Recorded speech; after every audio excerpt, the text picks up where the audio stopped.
Potpourri. Guys, welcome back to the Mandy Show. It's really Mandy's show. We're just the filler here, guys. We're like the two end tables that get put into the building. Between two ferns? Between two ferns. Exactly. Guys, we're here talking about mindset, all things in life to level you up, to make you the best version of yourself. And the guys don't know what we're going to talk about today. But this is one of my topics in the book that I'm writing. And I think it's one of the number one topics that adults have forgotten how to do. And that topic is called Art of Fun. We are always pushing so hard to get our goals done, our list done, our to-do list done. We're rushing around. I need to be here at this time. I need to be in this meeting. We're dragging our kids along, kicking and screaming, because we have forgotten that somewhere inside of this soul of ours that we were a young kid at once. Guys, I'll tell you a story. The number one job I wanted to do as a kid was ride on the back of a garbage truck. I thought it was the coolest thing in the world. The guy was the nicest human being I've ever met. He used to throw the football with us. I thought it was the coolest job ever.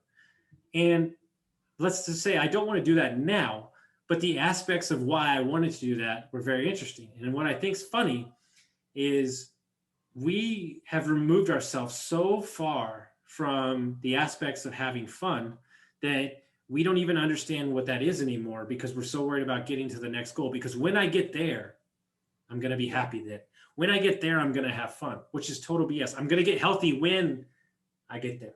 And so as I say all those things, Mandy, what do you think?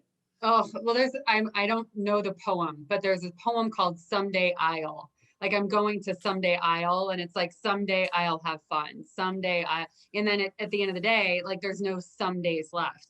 But, this resonates with me in a really big way. And, Austin, I know you're familiar with the one sheet, and I did my life happiness index. It's basically, oops, sorry. No, I just glitched. It's one sheet basically for your life happiness index. You go through all of these different, you rate yourself, how you're doing. I was like a 2 on adventure. I wasn't I wasn't doing the fun stuff that, I wasn't. And here's my hack. I'm just planning time to go have fun. So I'm making a goal. I'm goalifying this adventure, this stuff that is going to get that different juice into my life that I was excluding. So now I have this plan to have 26. So every other week to have an adventure day with my kiddo. So we've gone sledding. We went and saw race cars, all of this stuff.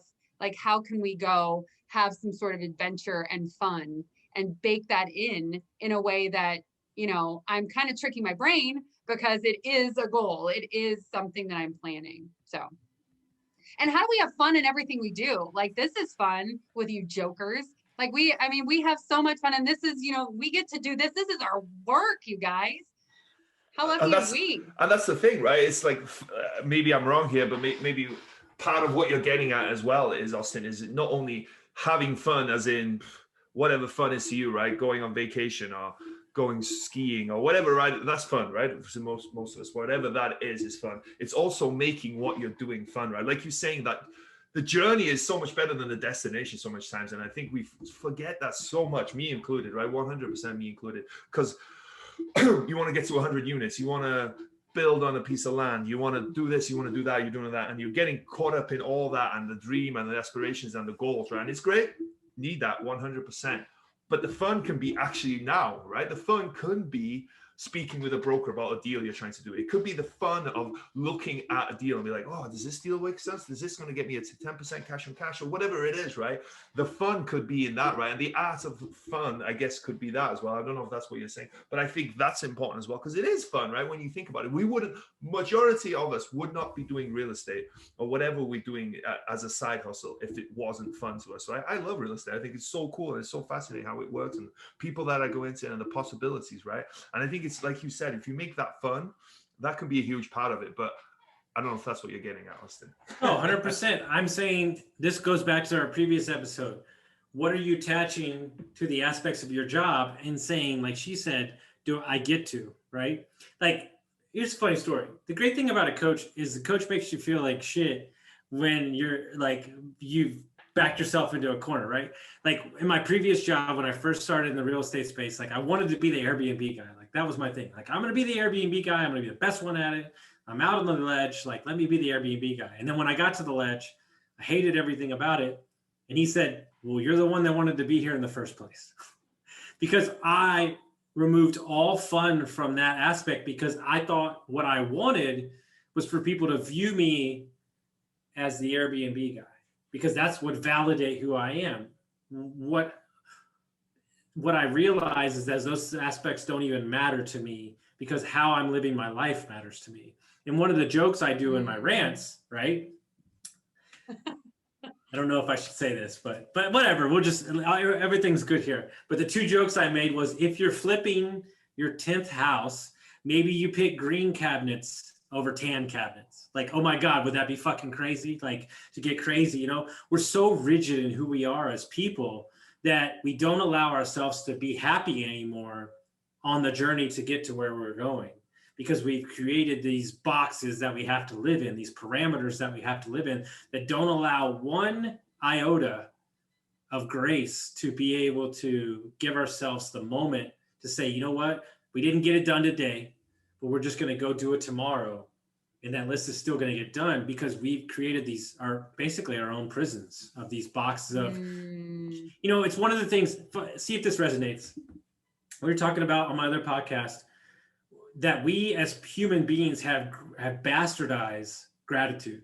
We screwed up gratitude now, because we put it as a to-do list and we don't feel it anymore. Like when I'm talking to somebody and I'm in there, I'm generally caring about their life. I'm involved, but we're not doing that anymore as people.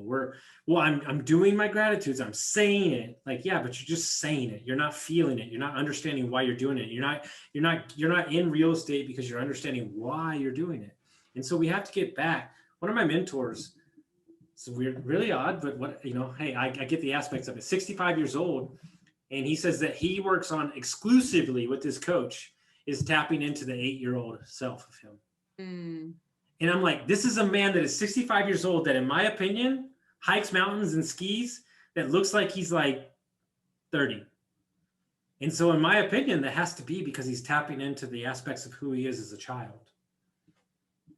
And I think that goes beyond fun, you know, because lots of times when I hear people beating themselves up, especially women, I encourage them to, would you say that to your 8-year-old self? It's always 8, you know, because it's you're innocent and you're kind and you know, it's that level of feeling of gratitude. You know, are you kind of emotionally flooding yourself with that gratitude rather than just making it a tick box?